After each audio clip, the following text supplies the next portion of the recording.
Hey, what's up, guys? It's AJ from the Comeback Sports Podcast, and we are back. This is Season 5, Episode 1. This is the season opener, and it's great to be back. Definitely been busy. I'm still in my current studio at the moment, but I'm planning to move out pretty soon after the summer. Just got a new job, so I work from home permanently now, so that's been sweet. Got a lot of free time, so more time to crank out some episodes.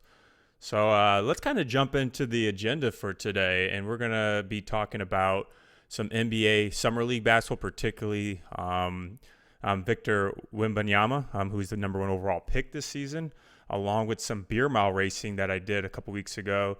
I'll give some tips and even go over some golf too, because I've been doing a lot of golf, so I'm excited to talk about that segment. So let's jump into Summer League. With number one overall pick Victor Wembanyama. So analysis considered him to be a top prospect at the age of 14, coming from France. That's where he's originally from. And by the time he was 16, he was already projected to be the number one overall pick when he was eligible for the draft. He played a couple years professional basketball when he was in France. He often plays on the perimeter and has exceptional mobility and skills for his size, with the ability to handle and shoot the ball like a guard. So to put in perspective, he is 7'4", 7'3", and he has handles like a point guard, essentially. That's what I thought was very interesting, because not a lot of these tall guys are that sort of fluid with the basketball. So that's what caught my attention when he made headline news. So other comments about his draft profile is he's a capable three-point shooter. His jump shot is difficult to block due to his length, kind of similar to Kevin Durant. Defensively, he is an outstanding shot blocker, and his fluidity allows him to guard smaller players. He has a thin frame at the moment, so he lacks that strength, and that's been labeled as his weakness. So he doesn't necessarily need to get bigger. I think he just needs to get stronger. And sometimes he struggles boxing up and defending against post-ups. If there was comparisons to other players, it would be Wilt Chamberlain and Kareem Abdul-Jabbar. So, as I mentioned, he is the number one overall pick, and he was drafted by the San Antonio Spurs. The hype was very similar to when LeBron James got drafted in 2003. I'm not saying he's at the same level as LeBron, but the attention was definitely comparable. So let's talk about his debut game on Friday night. So the San Antonio Spurs played against the Charlotte Hornets. And number 2 overall pick, Brandon Miller, was in that game. He had a pretty good game. He put up 16 points. So here's some notes of what I saw in the game. He got some good rebounds. He had 7 total. 5 blocks, which was probably my favorite stat amongst this game. And one of them was a very deep 3 block. It just shows how versatile he is in terms of shot blocking. He stuffed a defender and proceeded to throw a dime to his teammate Dominic Barlow, which was great to see. So he can pass the rock too. Some things that weren't so great. His teammate Blake Wesley had to recover one of his turnovers, which led to a score, of course. But he just seemed off in terms of his handles. Tough shooting the first half. He only got 5 points. Tumbled a little bit, kind of lost his balance. Kai Jones from the Charlotte Hornets put him on a poster. In his defense, he tried to guard 2 players at once, so he was off balance when he got postered. Overall, he got 9 points. He was 2 from 13 from the field, 8 rebounds. Final thoughts on his first game. I think he was just nervous, and I would be too. People hyped him up to be the second coming of basketball Jesus, and ESPN, SportsCenter, all these media outlets are just hyping him up and just having a lot of focus on him.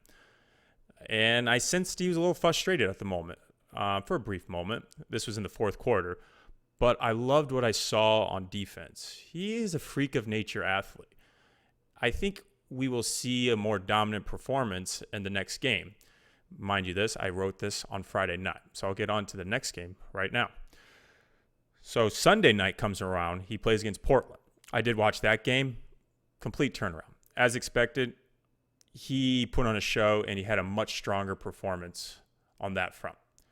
So on Sunday night, he got 27 points, was 9 for 14 on the field, 12 rebounds, and 3 blocks.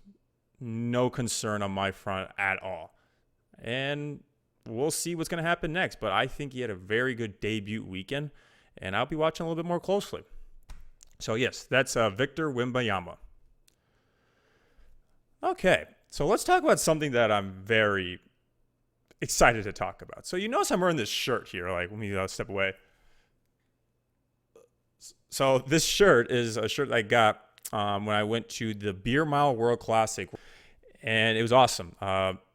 Chris and Adam, friends of the podcast from Beer Mile Podcast, they hosted this race with Two Brothers Brewery Company, which is a great brewery, by the way, and they hosted the World Championship race. This championship race has been hosted in Europe and other places around the world. So I'll kind of break down the two championship races. But first, I do want to give a shout out to Shelly Houlihan, professional runner. She competed in one of the elite heats, not necessarily the championship race, but she broke the women's record with a 5:43 beer mile, which is incredible.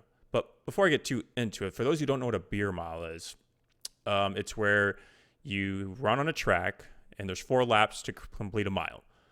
Between each of those laps, you have to chug a beer. So you drink 1 beer, run a lap, drink another beer, run a lap. You do that 4 total times. So 4 beers, 4 laps.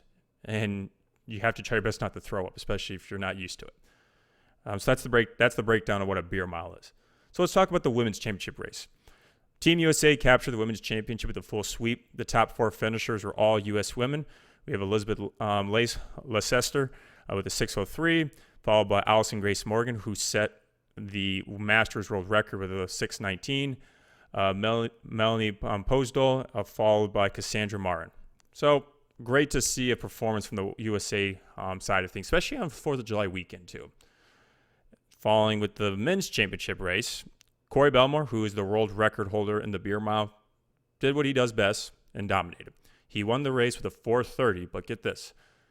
His shoe came off on the first lap. There was some collision going on, and he proceeded to do the whole race with only 1 shoe. I can only imagine how much of a bother that would be, because I have ran with 1 shoe, and it's not fun.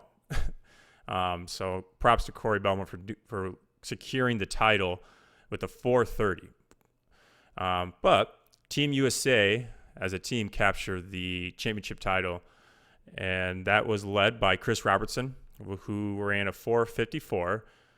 And the remaining USA men were within the top 12 places. In third place was Nick Flinch with a 4:59 from Australia, followed by Jonas Anderson from Sweden with the 5 flat. So when I was at the race, I actually competed too. I competed in one of the open heats, and I'll tell you, it was a lot of fun. Thankfully, my nephew Kyle, he showed up and he actually videotaped me. So we're actually going to do essentially a film breakdown of my beer mile race. I'm trying to see if it's going to load in my computer. Looks like it's not ready yet, but no worries. We'll still have it up. So I'm going to watch the race on my phone, and when this video goes live, you'll have it right in front of you. So let me just pull this up. Okay. So you see, I'm in the starting line. Have my beer ready. I'm actually pretty nervous at this point. And let me turn the sound on too. Yeah, you see Brown pick up his beer. He just puts it on the table. So the race starts. I'm chugging my first beer, and pretty good beer, by the way. It's Two Brothers Prairie Path beer. And I finished the first beer around 10 seconds, about where I wanted to be. I'm coming off this lap, and here's the thing. I don't want to go too hard on this. Like, first lap, you never want to go too hard. You see I'm just getting picked off one by one, just trotting along, people passing me. And, I'm still feeling okay. I'm, like, a little intimidated because, like, ooh, am I going too slow? But, I just kind of stuck and let it be my race. But yeah, there are some fast runners in this race too. Like Chris was telling me that most of those guys had much faster mile times than me, because I have to remind you guys, like, I'm not in the best shape in terms of running fitness. Like, I've been running, but I'm not like competitive mile shape, if I were to explain it that way. So I know it's kind of hard to see because you're in the back stretch, so you can't really see me, but I'm wearing a white hat and a white top and black shorts and then some white Nike spikes. So we're coming in the final 100 meters of the first lap. You'll see me on the outside just because I don't want to get involved in traffic. I just want to grab my beer on the outside and just enjoy my beer with my own space. This guy kind of stops. I kind of pushed him a little bit, but it was no worries. So I opened the beer. Yep. So when I chug beers, I kind of like to do one gulp at a time. So you kind of see me put it up and down a little bit. And that second beer, not really a problem. So I come in after the second beer with a 146. And I'm still on pace of where I want to be. Maybe a couple seconds slow because I was shooting for a 640 for my beer mouth time. So I was okay if it wasn't the fastest beers. So the second lap, I'm still in the same pace. And some of these guys, like, they're a little gassed out from that second beer. And so I'm in a pretty comfortable spot. Like, I haven't changed my pace. And I'm starting out strong. But, of course, I'm getting picked off again. Still not really that concerned. Just because I have a feeling this second half is really going to be tough. And some of these guys aren't going to be running or drinking as fast as they were the first 2 laps.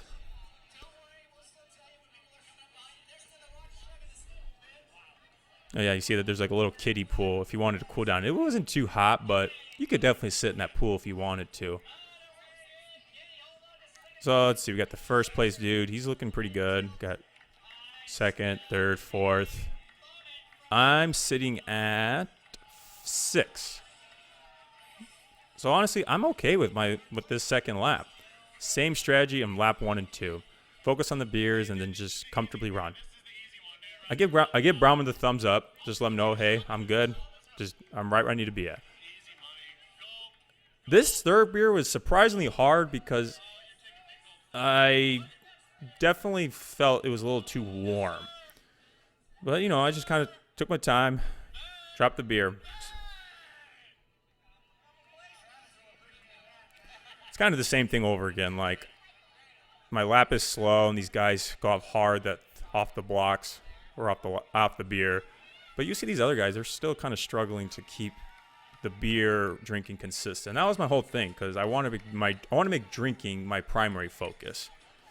But like I said, these guys had some quick legs, so I could not go with them all the way for sure. I like the little grass that says "In God We Trust" as we are drinking beer on this public track at some Christian academy. Let's see. I think I'm sitting at 1, 2, 3, 4. I think I'm in 5th place, so I'm actually a little bit better than I was in the second lap.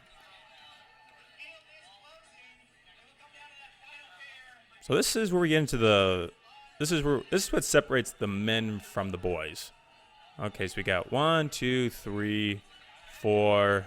They're pretty tight too. So these guys were really cooking, and then 5 all by myself. So I was a little discouraged about that.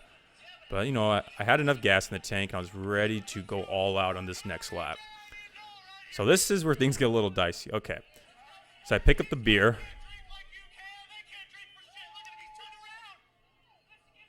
There was a bunch of foam. It was so warm. Foam erupted out of it like a volcano. So I had to wait for it to stop foaming, and it tasted terrible. Oh, my God, dude. I feel like I was just drinking vinegar or something.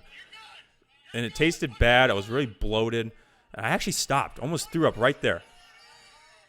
I'm so glad I didn't, but I powered through, and I was like, all right, time to kick in another gear. So I take off this guy who's right in front of me, and I'm thinking, oh, okay, let's see if I can get this next guy.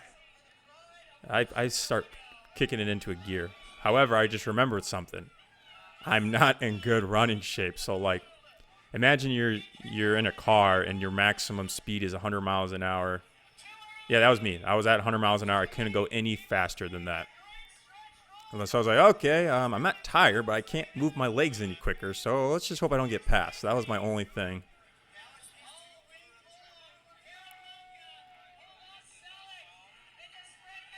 This was a pretty quick race, though. The guy that finished, I think he broke 6, or at least got 6 minutes. Yeah, these guys were right next to each other. So a good competitive race for these front 4. 1, 2, 3. And there I'm in 4th, right there. Just trying my best. Having fun. Brahman's hyping me up.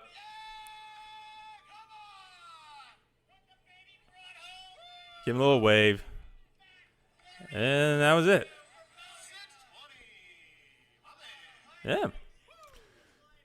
So that was the beer mile. Would I do it again? Absolutely. It's so much fun. And so I've done this a lot. I did it in college, and I've done it post-college. So I'm going to give some beer mile. I'll give you my beer mile routine plus some tips. However, this is for beer milers that are 21 and older.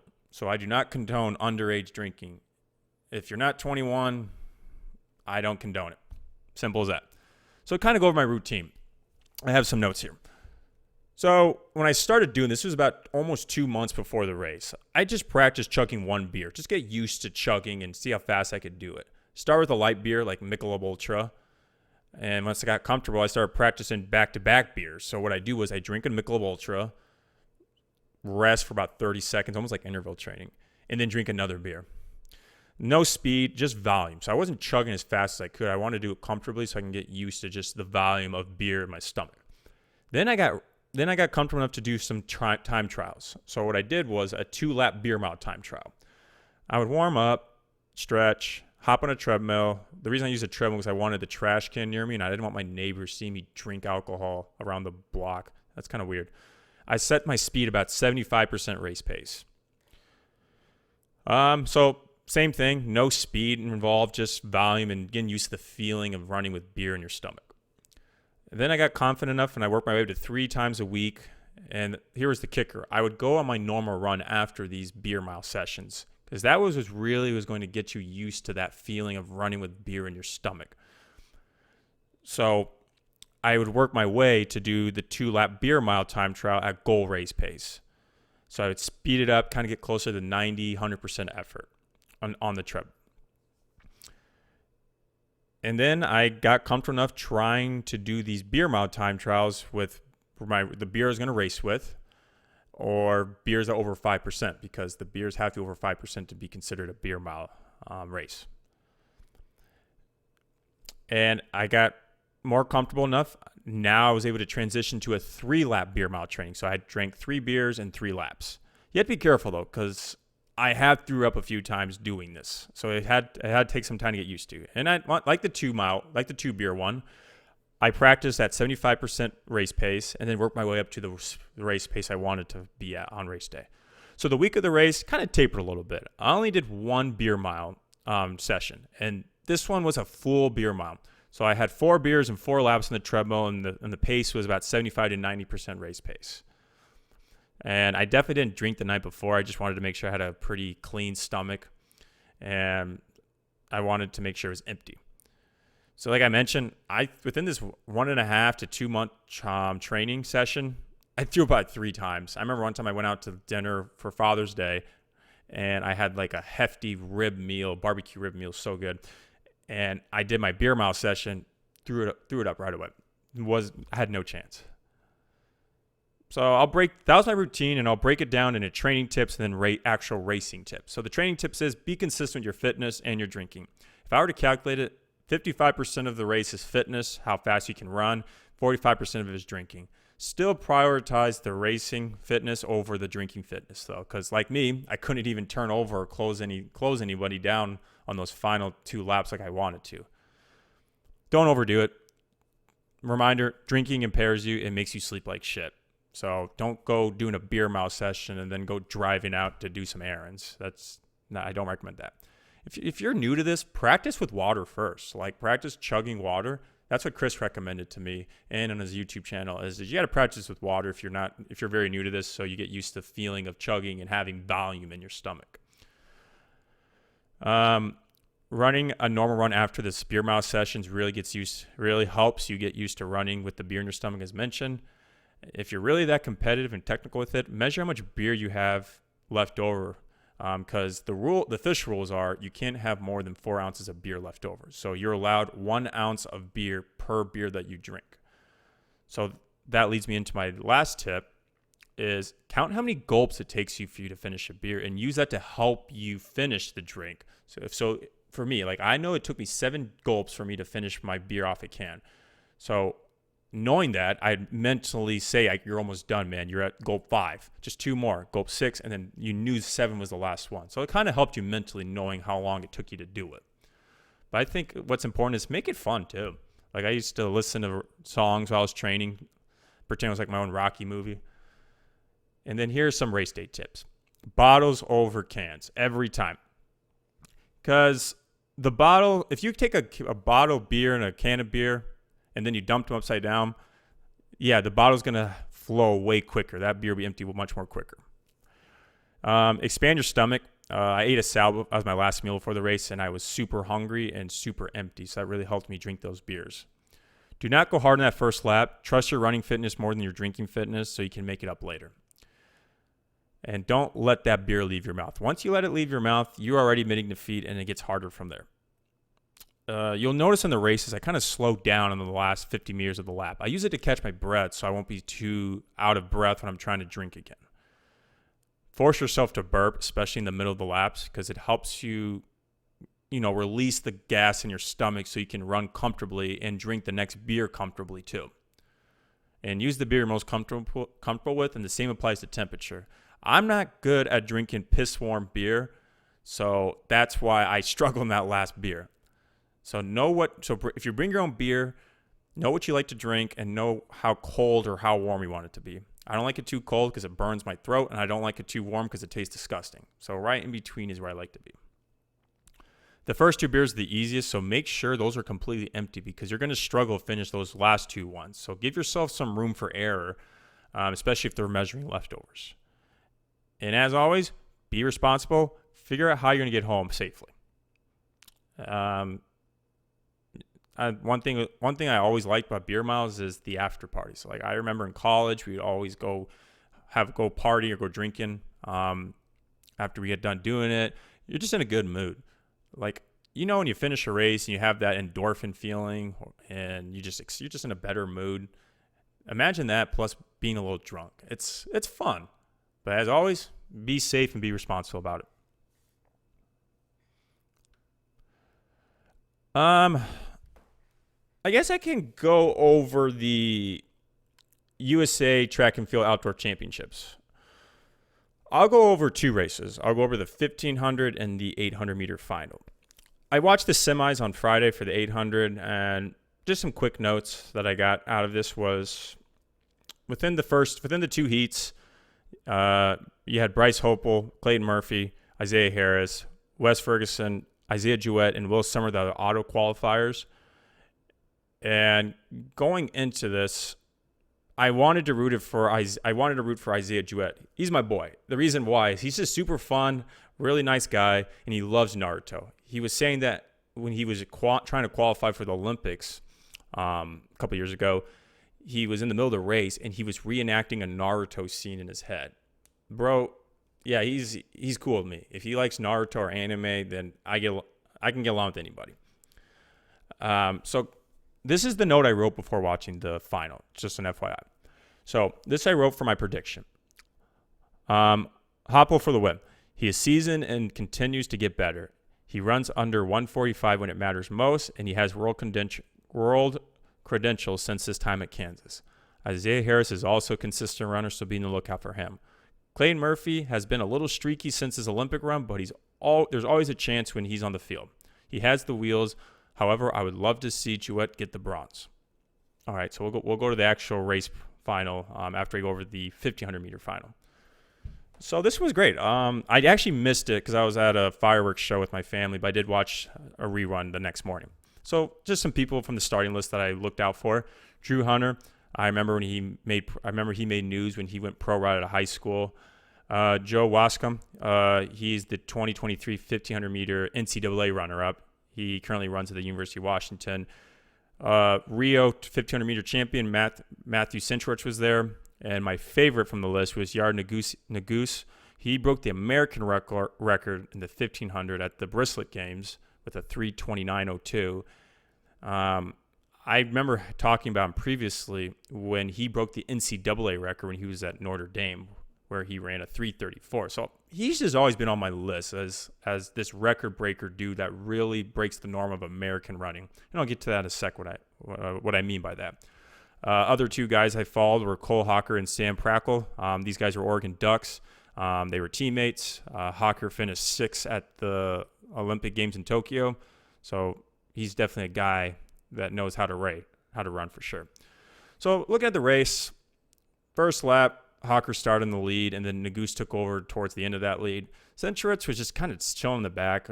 It doesn't really surprise me. That's just kind of how he likes to do it. By the second lap, Kessler was sitting right behind Naguse, and then the bell lap came around. Naguse was making moves, but Wascombe took over in that final 200 with a very strong and powerful kick. However, Naguse and Hawker put it in another gear, and Naguse completely took over and finished with the dub by the final 50 meters. He finished in 3:34.9. So he's a very interesting person to watch because he breaks the norm of American running. Ever since that 1,500-meter final in the 2016 Olympic Games where Matthew Centuritz won, Americans especially have been very sit and kick, where they want to be very efficient and wait for the right time to release that gear. I get it, man. Especially if you're running multiple heats or qualifiers or multiple events, you want to be as efficient as possible how you race, but you need a little guts. Like, I see the Americans get stomped by the Europeans all the time ever since then. And Yair Naguse is the one to break that norm and really make American running, grittier. So that's how I like to watch him. He just kind of puts it into a gear, and he likes to lead and hold that lead too. So let's talk about the 800-meter final. We talked about my predictions. Now let's see if they came to fruition. Isaiah Jouet takes the lead in the first 200. CJ, Clayton Murphy, and Hopple stick right behind him. The bell lap was 51.8, and I was expecting a kick because that was a pretty slow lap to that sort of standard. Jouet was still commanding the lead up to the final 200. Hopple was itching, and he took over in that final 100 meters. Murphy and Isaiah Harris got second and third. Murphy got in Hopple's space, and some elbows were thrown, which was kind of out of character for Murphy. However, this what kind of ticked me off a little bit was Isaiah Harris tried to go in between CJ and Hopple in the race to an area where there's essentially no space. Like, what was he trying to get out of it? There was talks of him getting disqualified, and to be honest, I kind of wish he did. The final results, it went from Bryce to Isaiah Harris, Clayton Murphy, and then my boy Isaiah Jouet. The reason I wanted Isaiah Harris to get disqualified is because if he got disqualified, Murphy moves to second, and my boy Jouet moves to third. However, great race. Everyone was really aggressive. I like the little elbows thrown. I just don't like irresponsible running where you're trying to get into a space that doesn't exist, though. All right, let's get to the final segment here. I've been getting into golf lately. I played golf for the first time my senior year of college. My college girlfriend worked at a country club, and I got to play a free round of golf. Terrible at. Never played again. But then I got back into it again at the summer of 2021. So about 3-4 years after that first time.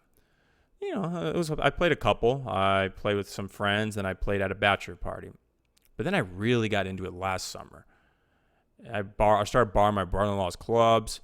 My job reimburses me for golf-related expenses because it falls into a wellness category. So let's say that your boss pays for your gym membership, but you don't go to a gym. My company can reimburse you for sports-related things like golf. So I was like, shoot, I'm going to use this more often.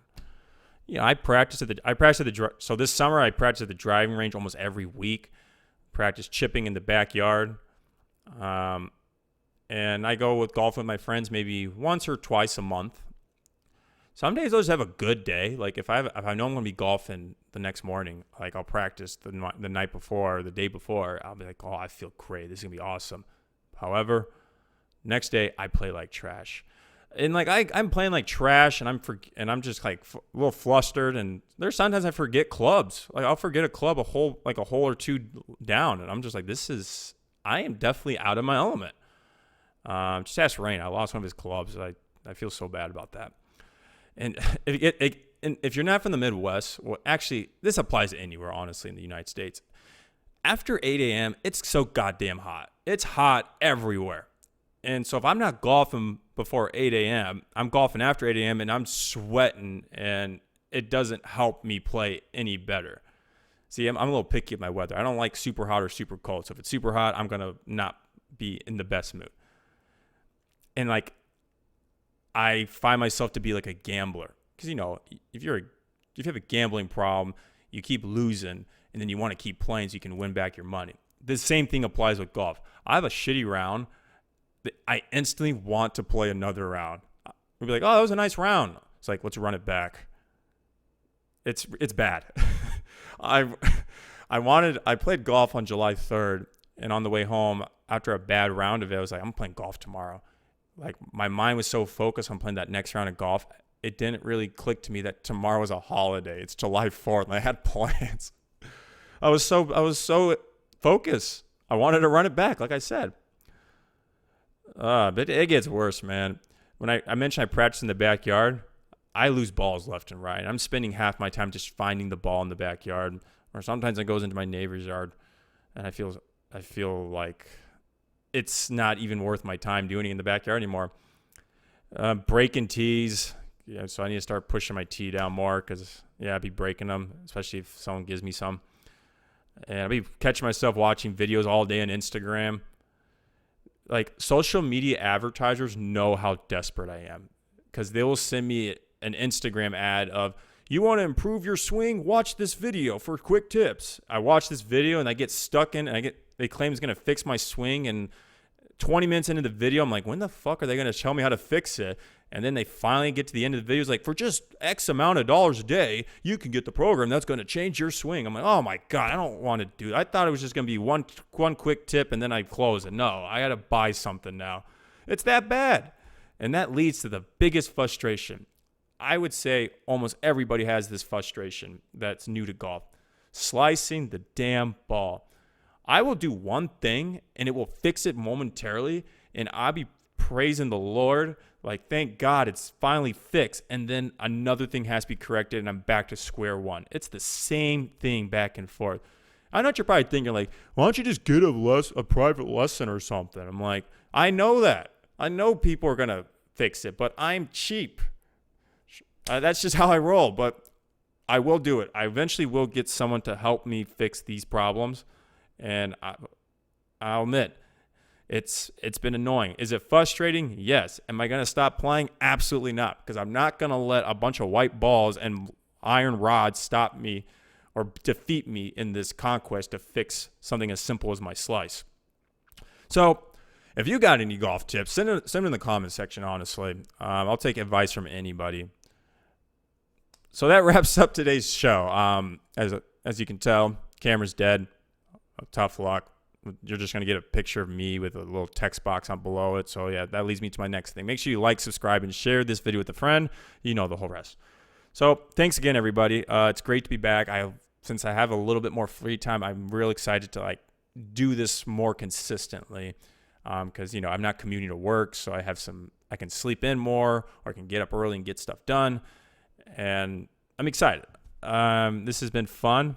Oh, yeah, and by the way, for the Taylor Swift fans out there like me, make sure you listen to the Speak Now release. The Taylor's version came out. Absolutely great. Great songwriter. Great storyteller.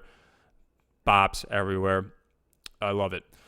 So thanks again for watching, guys. Have a great day, and make sure to like, subscribe, and share this video with a friend. Every little bit helps. And I'll see you guys in the next episode. Take care.